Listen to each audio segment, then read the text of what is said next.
importantly, we mentioned yesterday a really fascinating exchange between the journalist and Erik ten Hag in the post-Liverpool defeat press conference at Old Trafford.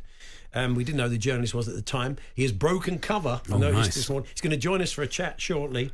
Erik, let's give you a bit of context. Erik ten Hag had just been talking about the fact he had a young team, new players, building up, the positives after that 3-0 defeat to Liverpool, trying to keep everybody buoyed.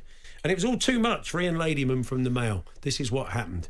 What makes you confident that it's players that are the problem and not your coaching? So what do you mean? Tell me then. Explain me. Maybe you can explain me which mistakes we make regular. Well, constantly turning the ball over in your own half, playing the ball out from the back, getting mugged, chances come on the back of it, counter-attacks when you're outnumbered, giving up endless chances in your own stadium against the team's biggest rivals. With the greatest respect to it, we've been seeing that for so long now. You are sure?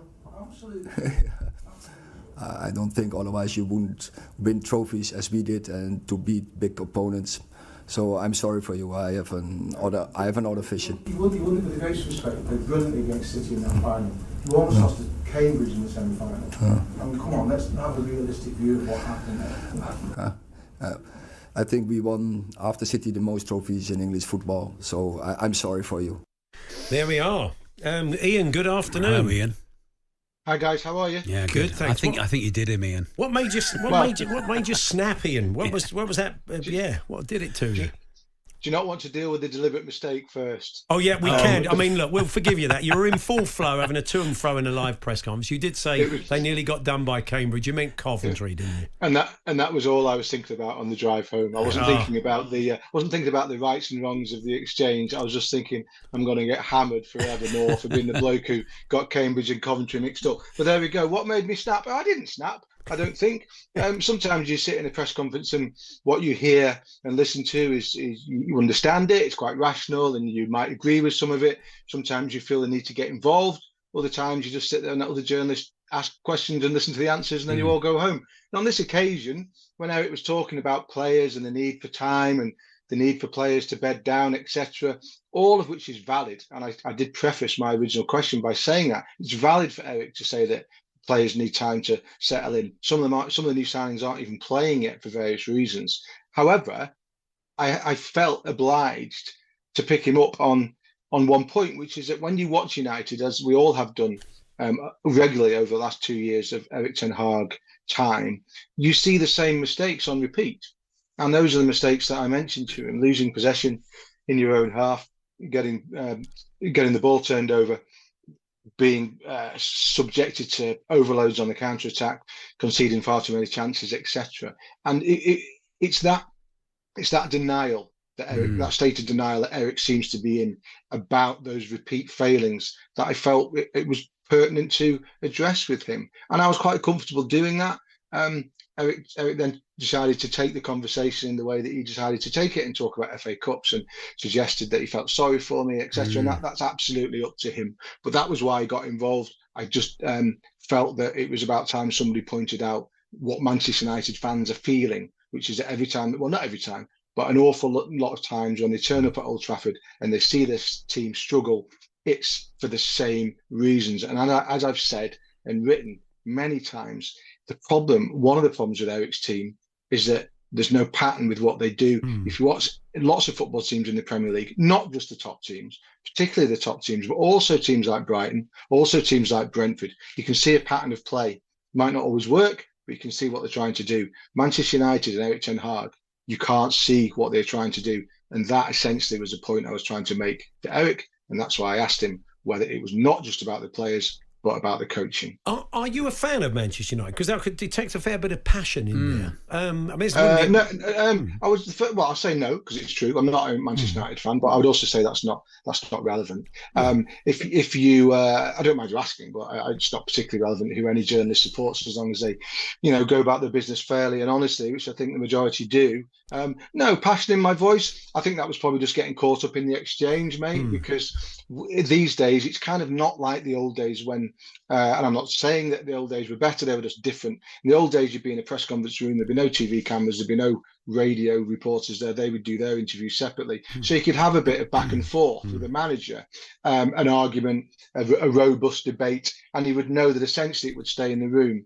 When you do them now, you are aware, even when you're experienced, you've been doing it a long time, like I have, you are aware that the cameras are rolling, the radio mics are on, and you get, I won't lie, it's like any argument you have, any frank exchange, bit of adrenaline kicks in. If I started arguing with you two now over football or whatever, your adrenaline kicks in, doesn't it? Where, if you have an argument at home, in the pub, at work, you get that spike of adrenaline. And if you say that you think I was speaking passionately, it was probably just that. I just wonder if, in the room, what's it like? Is it a bit like that Michael Jackson meme with the popcorn? All the other journalists turn around. Ian's gone in one here. Or they're probably quite pleased. They're getting a story, aren't they? There's suddenly two stories. Does everyone look at their shoes? Or... Yeah. I think there is a bit of a fight kind of atmosphere, like playground environment in there. And I think there are times, and there are lots of very good press conference operators around the country working for newspapers and online publications and all kinds of folk.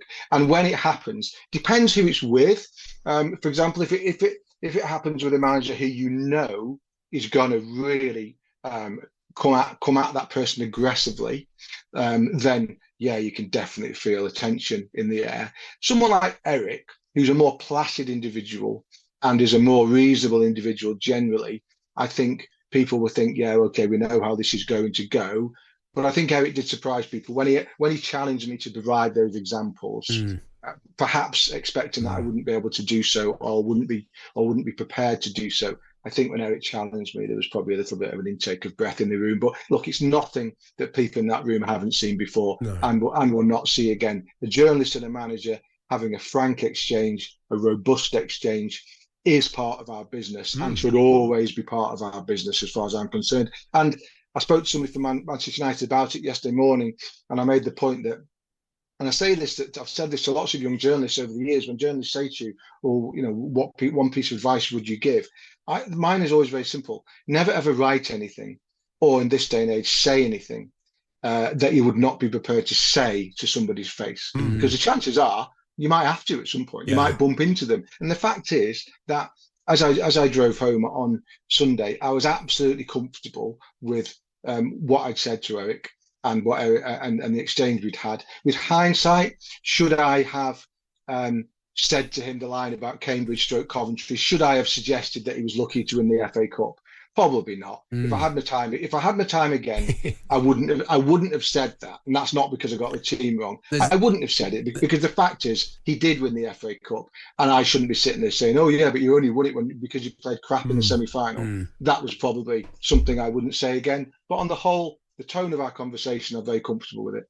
The French term for that is the esprit d'escalier, which is the spirit of the stairs, which means as you're walking down the stairs, I should have said that. I should have said that. Well, that's always the case when you have an argument at home, isn't it? Yeah, exactly. Then you go into those 2 hours of silence, brooding silence, and you're sitting there thinking, "Oh, I just wish I'd said that," but it's too late now. But no, what I said to Erik, if I bumped into Erik in the street tomorrow in a cafe in Manchester, I'd be absolutely perfectly comfortable with standing by the points that I made because I believe them. Sir Alec would have banned you in, I think. Wouldn't he? He'd have been banned for the season. Yeah, that would have been. Sir Alex banned me 3 times, I think, over the course. Sometimes fairly and sometimes not so. But there we go. Thankfully, we haven't got to that level after this one, and nor should we. It's great when we have these exchanges. Martine's been in touch. He's in Liverpool. He says it reminded him of that. It was Jamie Jackson, I think, our old mate from The Guardian, who got involved in a row with Jose in similar circumstances, and Jose was giving him all the three league type, and he was, just. Well, truth to power, isn't it? It is quite refreshing, really. Sometimes, football is just so PR'd to death these days, and everything's so stage managed. It's quite good to have a little ding dong now and again. That is true. I was in that press conference, the Jose Mourinho one when he walked out as well. And that the thing about Erik, at least Erik sat there and had the conversation. Sure. who came out on the right side of it is not really that important. No. But Erik sat there and had the conversation. Jose was actually, that was a bit Jose acting the coward. He couldn't cope with the questions that Jamie was asking him, so he walked out. Essentially, he walked out. So at least Erik sat there and engaged. I don't agree with him, but that's kind of beside the point. Yeah. And you and Chris Sutton still doing your podcast? Yeah, we do our It's All Kicking Off podcast. Thanks for the chance for the plug. Every Monday we do it to look back on the weekend's action, and every Thursday we do it to look forward to weekend's action. You can find it on Spotify and Apple Podcasts and all those places. Chris and I usually have a good debate, a good chat. We have the occasional guest on. We had Phil Foden on last year, which was great. And Chris, as you can imagine, was very, very happy to get into my ribs yesterday over the Cambridge and Coventry thing. There'll be a while until I forget about that one. Cheers, Ian. Thanks very much. Thanks, guys. Here we are, the male's Ian Ladyman, who went toe-to-toe with Erik ten Hag. Yeah, very nice. Paul Hawksbee and Andy Jacobs, Monday to Friday afternoons 1 till 4 on AM, on DAB, via the talkSPORT app and on your smart speaker. talkSPORT.